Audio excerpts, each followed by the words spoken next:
Shalom dan salam sejahtera bagi kita semua. Perkenalkan, nama saya Immanuel Kastuna Putri, NIM 2025-48006 dari kelas D. Pada kesempatan saat ini, saya ingin menyampaikan sebuah orasi yang sangat penting dan relevan dan kondisi pada dunia saat ini. Judul saya itu Ciptaan Menjerit Panggilan Kita sebagai Penelataian yang Setia. Masalah ekologi yang kita hadapi, saudara-saudara, hari ini bumi sedang menjerit. Kerusakan lingkungan terjadi di banyak hal, di banyak tempat, dan data menunjukkan bahwa krisis ekologi bukan sekedar isu tetapi fakta dan nyata. Dereferensi Indonesia mencapai 652.000 hektar per tahun. Sampah plastik mencapai 68,5 juta ton per tahun dan 3,4 juta ton. Mencari laut meningkat sekitar 1,1 Celsius sejak para induksi menyebabkan cuaca ekstrim, pencemaran laut, dan keragaman hayati terus menerus. Indonesia kehilangan terumbu karang sebesar 33% di beberapa kawasan. Semua ini menunjukkan bahwa ciptaan sedang mengalami kerusakan yang sangat hebat akibat tangan manusia sendiri.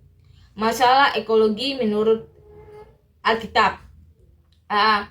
Dalam Alkitab menggambarkan bahwa alam pun dapat menjerit.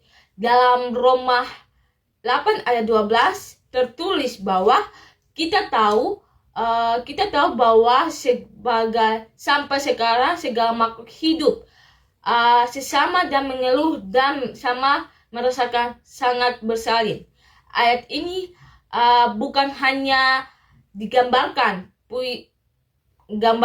ini adalah kebenaran tentang kondisi bumi yang merusak karena dosa dan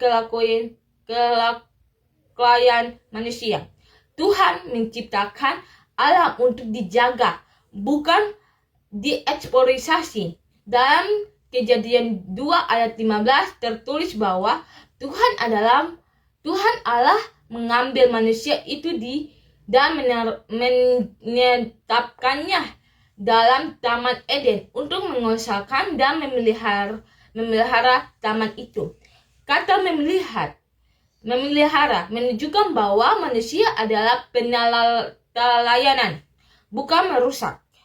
Ini ada yang ketiga, solusi menurut Alkitab. Sebagai orang percaya, kita tidak dipanggil hanya untuk memelihara kerusakan, tetapi bertindak.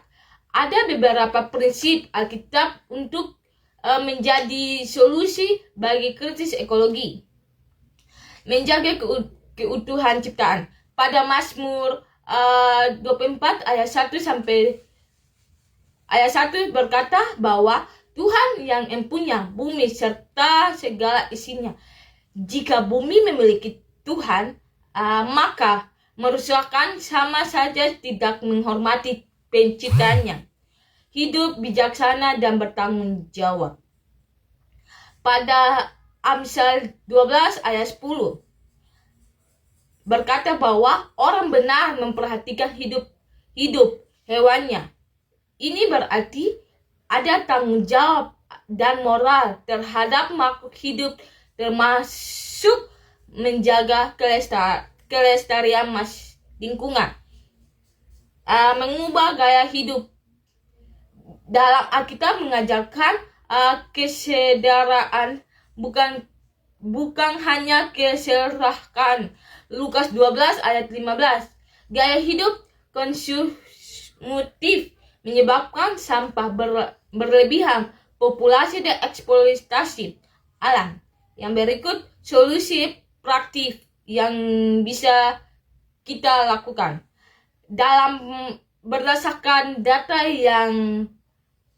Berdasarkan dan prinsip Alkitab, ada beberapa langkah nyata dan dapat kita lakukan. Yang pertama, kurangi sampah. Gunakan botol minum dan tas belanja untuk dipakai. Data menunjukkan bahwa satu orang di Indonesia menghasilkan 0,8 kg sampah per hari. Yang kedua, menanam pohon dan menjaga hutan. Pohon menyerap CO2 dan menghasilkan oksigen. 1 hektar hutan mampu menyerap sekitar 6 ton karbon per tahun. Yang ketiga, menghemat energi dan air.